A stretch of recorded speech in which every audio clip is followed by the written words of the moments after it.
Hello, ഞങ്ങൾക്ക് അത്ര സ്ഥലമൊന്നുമില്ല കേട്ടോ. വീടൊക്കെ വെച്ച് കഴിഞ്ഞപ്പോൾ കുറച്ച് സ്ഥലമുള്ളൂ, 4 ഭാഗം. എന്നാലും ഞാൻ വെറുതെ ഇരിക്കുമ്പോൾ പൂച്ചെടികളൊക്കെ വെക്കുമ്പോൾ കുറച്ച് വാഴത്തൈയും അങ്ങനെ ഒരു 2-3 വെച്ചിട്ടുണ്ടായിരുന്നു. അതിൽ കുറച്ചൊക്കെ പോയി, പന്നിയും കോഴിയൊക്കെ ചെനക്കും. എന്തായാലും 2-3 കൊല കിട്ടിയിട്ടോ. ഇത് 3ാമത്തെ കൊലയാണ്. എന്തായാലും വെച്ചപ്പോൾ ഒരു സന്തോഷം. ഈ കൊല കുറച്ച് നല്ല കൊലയായി. വേറെ കിളിയൊക്കെ കടിച്ചിട്ട് കുറച്ചൊക്കെ കിട്ടിയുള്ളൂ. ബാക്കി സ്ഥലത്തൊക്കെ ഇങ്ങനെ വല്ല തൈകളോ പൂച്ചെടികളോ മുരിങ്ങ അങ്ങനെ എല്ലാം ഉണ്ട് കേട്ടോ.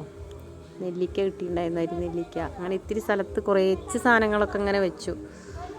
അപ്പോൾ പിന്നെ കുറച്ച് പച്ചമുളകും തൈ കിട്ടിയിട്ടുണ്ടായിരുന്നു, അതെടുത്ത് വെച്ചു. അതിൽ പച്ചമുളക് ഉണ്ടായിട്ടോ. 2-3 വെച്ചിട്ടുണ്ടായിരുന്നു. അതിലും ചെറുതായിട്ടൊക്കെ ഉണ്ടായി. പിന്നെ ആ വാഴയുടെ കൈയൊക്കെ അരിഞ്ഞ്, പിന്നെ ഞാൻ എന്താ വളമിടുകയെന്നറിയോ? പച്ചക്കറിയൊക്കെ നുറുക്കിയതും കഞ്ഞിവെള്ളം ചാരമൊക്കെ ഉണ്ടെങ്കിൽ അതൊക്കെ കുറച്ചിടും. അങ്ങനെ ഉഷാറിൽ വന്നു.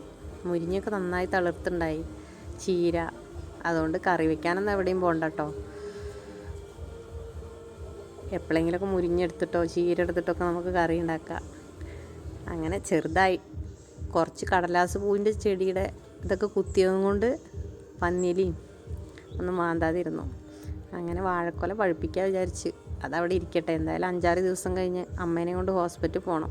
അപ്പോൾ 5-6 ദിവസം കഴിഞ്ഞ് വരുമ്പോഴത്തേനും പഴുക്കും. ഓക്കേ.